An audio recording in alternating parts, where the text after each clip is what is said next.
Fala, meus amigos, saudações vascaínas. Estou de volta aqui para falar mais sobre o nosso clube de regatas Vasco da Gama. Então seja bem-vindo a mais um vídeo aqui no canal. Eu sou o Juninho e você está no canal Machão da Gama. Se for a sua primeira vez aqui, se inscreva. Estamos aí pertinho de chegar aos 90 mil vascaínos aqui no canal. Então, se você ainda não for inscrito, aperte esse botãozinho vermelho que é de graça e ajude a gente a chegar aos 90 mil e depois, buscar os 100 mil inscritos aqui no canal Machão da Gama. E se você, assim como eu, for torcedor do maior clube do mundo, o Clube de Regatas Vasco da Gama, deixa logo o like nesse vídeo, que é muito importante também. Bom, hoje vamos falar sobre o reforço que chega amanhã, né? Que vai assinar o seu contrato amanhã de 3 anos, o meia Carlinhos. Também falaremos aí sobre Jordi, que colocou o Vasco na justiça e conseguiu a sua liberação. O jogador deixa o Vasco aí sem custos. Polêmica, né? Vamos comentar sobre esses dois assuntos principalmente, mas tem muito mais coisa também para a gente falar sobre o nosso Vasco da Gama depois da vinheta. Rodou a vinheta.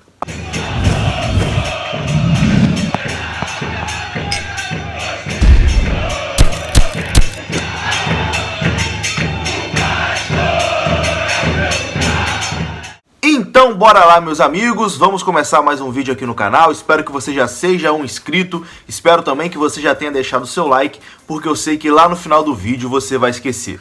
Bom, ontem à noite eu noticiei aqui que o Vasco tinha fechado com o meia atacante Carlinhos, jogador que estava no Vitória de Setúbal de Portugal, fez um bom campeonato português pelo Vitória de Setúbal, despertou o interesse do Vasco e fechou aí o seu contrato por 3 anos, chega amanhã ao Rio de Janeiro para realizar os exames e assinar o seu contrato. Mas aí gerou toda aquela dúvida no torcedor, né, de saber um pouco mais sobre o Carlinhos. Inclusive em mim, também não conheço muito o jogador e fui dar aquela pesquisada para saber mais sobre o Carlinhos e comentar aqui com vocês, dividir aí essa informação com vocês do que eu encontrei sobre o novo reforço do Vasco da Gama que chega aí para o restante do Campeonato Brasileiro. Como eu disse, o Carlinhos se destacou lá pelo Vitória de Setúbal de Portugal, fez uma boa temporada, inclusive ele marcou gols contra o Benfica e contra o Sporting, que são os dois dos principais clubes lá de Portugal, né? Lá em Portugal tem aquele trio de ferro que é Porto, Benfica e Sporting, e o resto fica todo mundo ali num bolo só, nivelado por baixo, né? Os 3 grandes são Benfica, Sporting e Porto, que são quem disputa mesmo os campeonatos. Então desses 3 times, o Carlinhos marcou gol contra 2, marcou gol contra o Sporting e marcou contra o Benfica. Infelizmente não posso colocar os lances dos gols aqui, senão vai dar problema de direito autoral e coisa e tal, mas fica registrado aqui que ele marcou gol contra Benfica e contra Sporting. Apesar dessa boa passagem dele no futebol português, aqui no Brasil ele não conseguiu se destacar muito. Uma curiosidade assim, o Carlinho parece ser meio tantã da cabeça, assim, é um jogador que a gente costuma dizer, tem personalidade forte, meio polêmico, toma decisões controversas. Por exemplo, há pouco tempo ele foi especulado no Fluminense, recebeu a oferta do Fluminense, ficou muito próximo de assinar com o Fluminense, mas acabou escolhendo ir para o Guarani. Ele não foi para o Fluminense, foi para o Guarani, não deu muito certo lá no Guarani, né? Entrou muito pouco, foi pouco utilizado, até que rompeu o seu contrato e foi para o Vitória de Setúbal de Portugal, onde ele conseguiu aí essa boa temporada. Ele tem 26 anos e é aquele típico camisa 8, né? Camisa 8 mesmo que tá ali, joga de meio campo, mas também chega muito ali na frente, às vezes faz até um papel de segundo atacante. Se for pra gente comparar com alguém que já passou pelo Vasco, as características dele lembram um pouco do Thiago Galhardo, também gosta de arriscar, chuta de fora da área. Então, pelo que eu pude pesquisar e perguntar às pessoas que acompanham também o futebol português, me disseram que ele lembra um pouco aí o Thiago Galhardo, aquele camisa 8 que chega bem na frente, que busca o jogo, enfim. Porém, como a gente já disse aqui da personalidade dele, se for para comparar assim também com outro jogador que já passou pelo Vasco, talvez ele tenha a personalidade que lembra um pouco a do Bernardo, é meio maluco, assim, se envolve em polêmica. Recentemente, por exemplo, lá em Portugal mesmo, na última temporada, ele se envolveu em uma polêmica envolvendo o Famalicão, que é um outro clube lá de Portugal. Ele publicou um vídeo no Instagram que estava lá xingando o pessoal do Famalicão, zoando lá a comemoração dos jogadores do Famalicão. Mas como todo jogador maluco da cabeça, ele também caiu nas graças aí dos torcedores do Vitória de Setúbal, né? A gente gosta, quando o jogador é maluco, fala o que vem na cabeça, se dedica, corre, o torcedor acaba pegando uma simpatia mesmo. Então, a torcida do Vitória de Setúbal queria muito que o Carlinhos renovasse. Fizeram campanha lá pro Carlinhos renovar, invadiram as redes sociais dele pedindo pro jogador renovar. Porém, com o rebaixamento do Vitória de Setúbal, o clube não vai ter condições de renovar com o jogador, por isso que ficou assim mais fácil pro Vasco entrar nessa negociação. Não tem como o Vitória de Setúbal segurar o jogador e ele vai retornar ao futebol brasileiro. Mas é importante frisar aqui também que o Vitória de Setúbal não caiu no campo. O clube não foi rebaixado pela pontuação no campeonato. A diretoria cometeu algum erro lá e o Vitória de Setúbal está caindo no tapetão. O time tá caindo aí nos tribunais, não caiu dentro de campo, antes que venha aí aquela... o Vasco tá contratando um jogador que foi rebaixado lá em Portugal. Enfim, acabou que ele foi rebaixado, né? Mas não dentro de campo.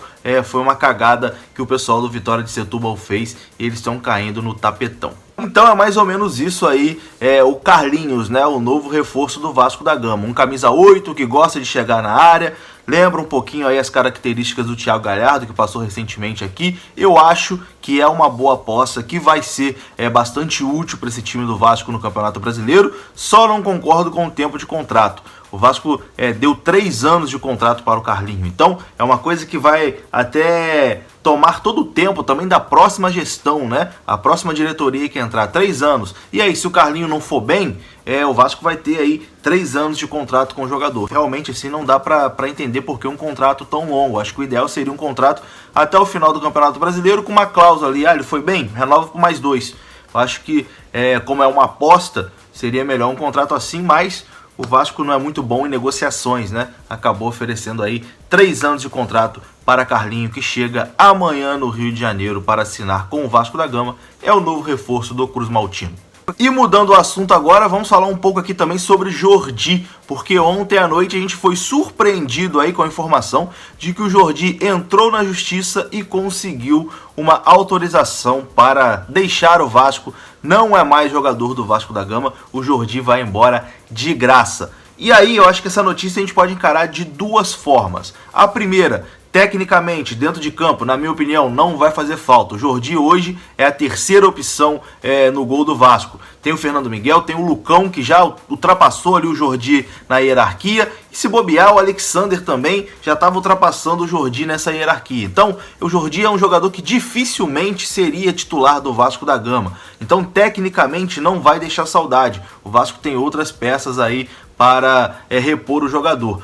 Porém, o que deixa assim, a gente chateado e preocupado é que o Jordi fez um bom campeonato no ano passado pelo CSA e abriu mercado para ele. Tinha times interessados no Jordi, o Vasco poderia ter negociado o Jordi, o Vasco poderia ter conseguido algum dinheiro no Jordi. Porém, agora perde o jogador aí na justiça por conta de não pagar os vencimentos do cara, né? É assim, um absurdo. Vou passar uma lista aqui do que o Vasco devia pro Jordi e é simplesmente absurdo.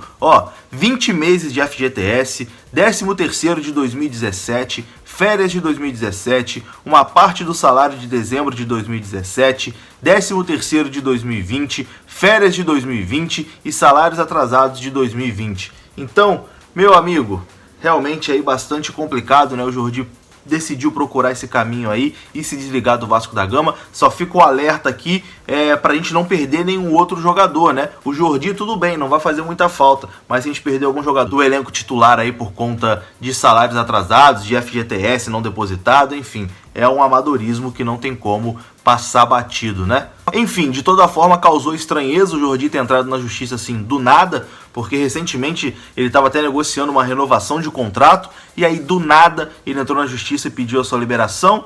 Mas pelo que a gente pôde apurar aí, o jogador tem proposta do futebol português, tem clube também da Série A querendo o goleiro, então ele aproveitou a oportunidade, muito provavelmente a gente colocando coisa na cabeça, né, empresário ali falando, bota na justiça, botou na justiça, conseguiu a liberação e vai aí seguir a sua carreira em outro clube. Como eu disse aqui, dentro de campo não vai fazer falta. Se o Jordi simplesmente parasse de aparecer em São Januário, a gente não ia nem saber se o Jordi está treinando ou não.